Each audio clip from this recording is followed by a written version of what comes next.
Honorable members of Parliament, distinguished ladies and gentlemen, we have a statement that I'm going to read on behalf of the leadership of our movement. And I read, brutal Ruto regime now exposed. Statement on the Monday protest march. Yesterday, we had a date with destiny that was immensely successful. We wish to take this early opportunity to thank our supporters and patriotic Kenyans who turned out in large numbers to salvage our country. Our country and our democracy are much stronger because of the unwavering resolve of these patriotic citizens of our country. We also wish to express our gratitude to the media who shone a light on the demonstrations the whole day, and the Kenyans were able to see that it is the police who are violent and inciting the violence. They also informed the international community about what was happening here in Kenya. Therefore, we thank you. Very unfortunately, during this otherwise peaceful process, many of the demonstrators got hurt, and at least 2 innocent Kenyans were killed in cold blood by the police. We pass our sincere condolences to the families that lost loved ones to the police brutality. We will stand with those families in all ways, including pursuing justice on behalf of their loved ones. We will ensure that all those responsible are held to account for the lives that were cut short and the pains of those who got injured. There was an attempt on the lives of both Honorable Raila Odinga and Honorable Kalonzo Musyoka. Their cars were shot at, but luckily they were unharmed. We, however, remain horrified and disgusted by the response by the police. At a time the country is going through major security challenges in huge swaths of the country, where bandits and other criminals appear to have taken charge, we were shocked that police could assemble so many personnel and so much equipment to confront peaceful protesters. That brutality witnessed yesterday does not belong to this country.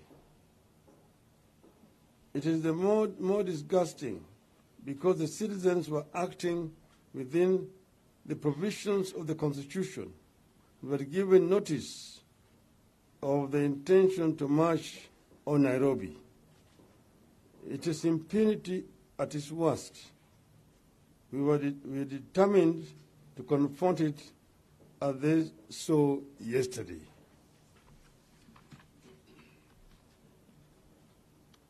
We demand the immediate and unconditional release of all our people who were arrested yesterday. We appeal to our supporters to show up and stand in solidarity with our compatriots who are being held wherever they are, including the courts. In this struggle, there is no big or small fighter. The police are clearly the last straw of brutal Ruto. Ruto's greatest aspiration is to return Kenya to the old dictatorship, where he is the unquestioned tyrant controlling everyone's life.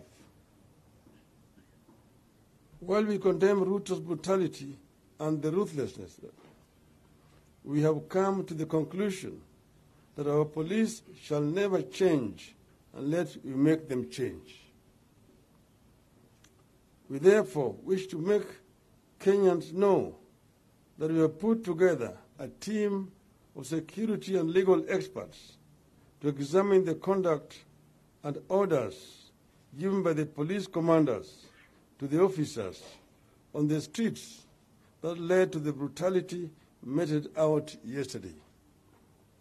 We shall institute legal action against individual officers who give such orders that led to the mayhem.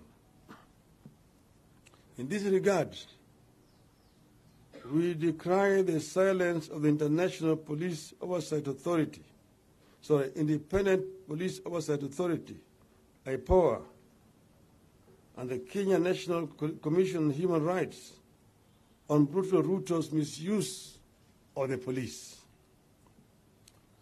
We are going for individual responsibility and culpability against officers who acted against the Constitution.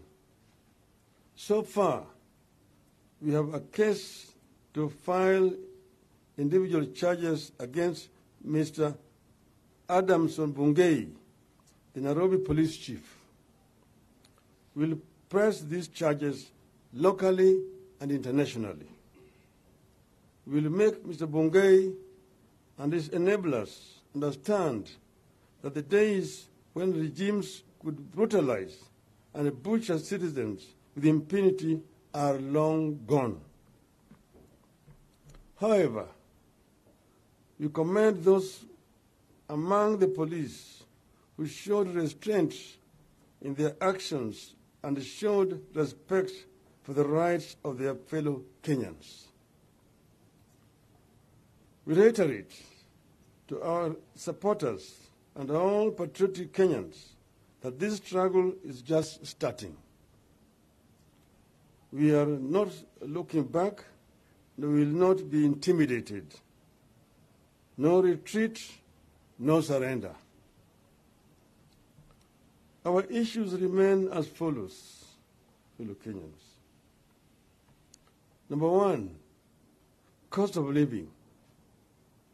We will not relent until this illegitimate regime understands that the people are hurting and that their suffering must be at the center of our priorities as a nation. We will push on until the cost of food, fuel, electricity come down.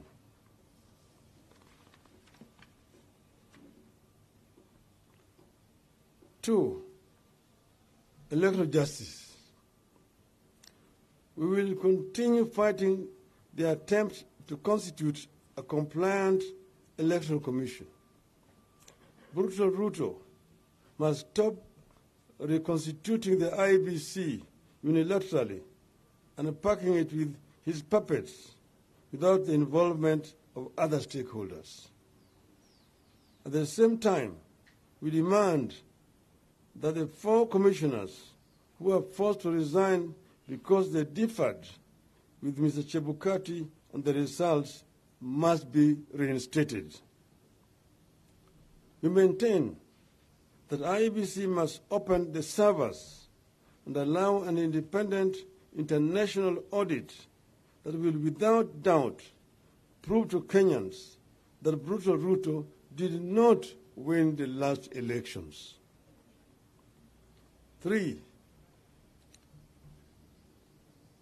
inclusive government. Brutal Ruto must stop the ethnicization and commercialization of the public service. We'll fight for as long as it takes to save this country from being ruled by cartels, elites, and ethnic warlords. We are determined to lead the fight for the inclusive government opportunities based on merit. 4, sacking of civil servants. Ruto must stop the victimization and sacking of civil servants whose only crime is either that they served in the previous government or that they come from particular communities. This politicization of the civil service is making career civil servants be outnumbered. It is killing professionalism and destroying the once proud civil service. We must protect our civil servants from these ills, and particularly from tribal discrimination. Finally, fellow Kenyans, in the second phase of our protests, in response to public demand, we shall now hold protests every Monday and every Thursday beginning next week.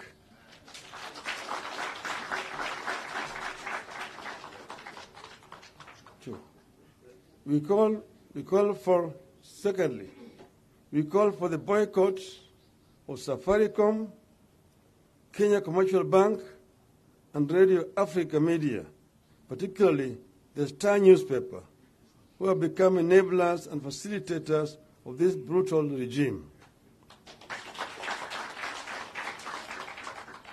These corporates have become the enemies of the people and are benefiting from the blood and tears of Kenyans.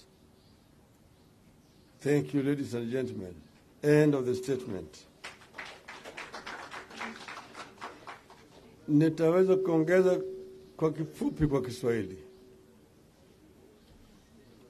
Kwanza,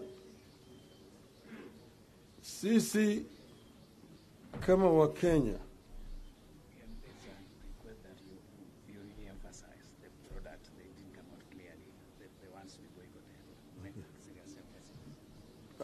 I'm just being reminded that I need to re-emphasize the final paragraph. And here I say, we call for the boycott of Safaricom, the Kenya Commercial Bank, and Radio Africa Media, particularly the Star newspaper, who have become enablers and facilitators of this brutal regime. We have the details why we are saying so, and our supporters will understand. Wacha niseme kwa muktasari kwa lugha ya Kiswahili. Sisi kama wanaazimio na Movement for the Defense of Democracy, MDD, tunataka kutoa shukrani kwa Wakenya wote kutikia wito wetu jana na kujitokeza kwa wengi kote katika nchi yetu na kufanya maandamano ya kiamani bila tuliyoitisha. Tunatoa shukrani sana. Pili, tunatoa shukrani kwa vyombo vya habari ambaye vilevile waliangaza yale ambayo yalikuwa yanafanyika jana na kuonyesha Wakenya kila kitu ambayo ilikuwa inaendelea. Vile Wakenya walijitokeza, vile walikuwa wanaangamizwa na polisi, lakini Wakenya wengi ambao hawakukwako walitazama kwa runinga. Hata ulimwengu yote iliona yale yalikuwa yanafanyika hapa kwetu. Tatu, nataka kutoa laana kwa polisi ambaye walitumikiwa kwa njia mbaya kuangaisha wananchi na kutumia nguvu ambayo ilikuwa haina maana, ambayo ilisababisha vifo wa Kenya wengine wawili, na hata vile vile ikafanya Wakenya wengi walipata majeraha. Tulisema sisi tulitangaza wazi mapema kwamba tarehe 20 tutakuwa na maandamano Nairobi na kwingineko. Na tukaarifu polisi, tukatuma barua kwa mkurugenzi wa polisi, yani Inspector General. Pili, hapa Nairobi tukaandika barua kwa Bwana Bungei kumwarifu ya kwamba watu wetu watafanya maandamano ya kiamani jana. Kwa hivyo sisi tulifanya kila ambayo inatakikana kulingana na sheria na katiba la nchi yetu, lakini sisi tulihuzunishwa na vitendo vya polisi. Walijitokeza kwa wingi.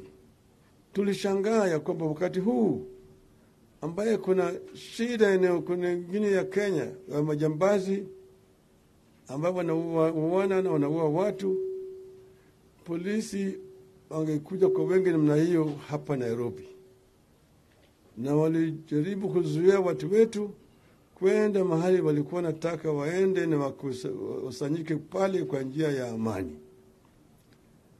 Wakatumia vifaa vya mambo ya kutawanya watu, wakatumia zile gesi ya machozi, wakatumia ile lori yao ya maji, wakatumia vyombo vingine vya kupiga wananchi hovyo hovyo. Watu wakapata majeraha, wengine walishikwa wakalala kwenye seli ya polisi. Eneo zingine wakapiga watu na risasi. Haya ni mambo ambayo sisi tulikuwa tumesazika kwenye kaburi la sahau. Kwa hivyo tunalaani polisi kwa yale walifanya. Lakini tofauti na haya, tunalaani Bwana Ruto na serikali yake kwa ubaguzi ya kikabila ambao wanafanya kwa upande ya ajira ya watumishi wa umma. Wakati huu watumishi wa umma wanaajiriwa kwa msingi ya kikabila. Kuna wengine ambayo waliamua kufanya kazi yao kwa serikali na wameshafanya kazi kwa muda mrefu zaidi. Sasa wanawachishwa kazi, na wale wengine hata wanasiasa ambayo waliwania viti na wakashindwa wanaletwa ndani ya serikali kufanya kazi. Hii inaleta chuki mingi miongoni ya Wakenya. Inagawanya Wakenya kwa msingi ya kikabila ambayo sisi hatutaki kuona kama wazalendo wa Kenya. Ndio sababu tumesema yale madai yetu yote bado yamo.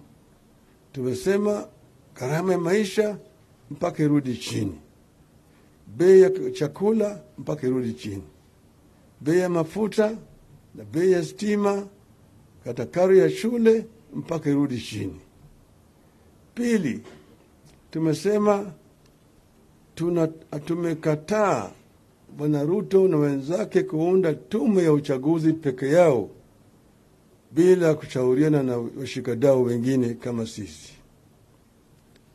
Tatu, tumesema ile nyungu pale matokeo ya uchaguzi ilipelekwa mpaka ifunguliwe, yani saba. Bwana Ruto juzi anasema atio sisi tunasema ati sisi hatuheshimu IBC, tunaheshimu whistleblower kupiga firimbi. Anamuuliza IBC ya nani? IBC ilikuwa na wanachama wa 7. Bwana Chebukati na watu watatu ndio walileta matokeo ya kusema Bwana Ruto alishinda. 4 walikataa, walipinga hiyo matangazo ya Bwana Chebukati bandia. Kwa hivyo wanaongea juu ya IBC gani? IBC ina wanachama 7 na wengi walikataa matokeo ya Bwana Chebukati.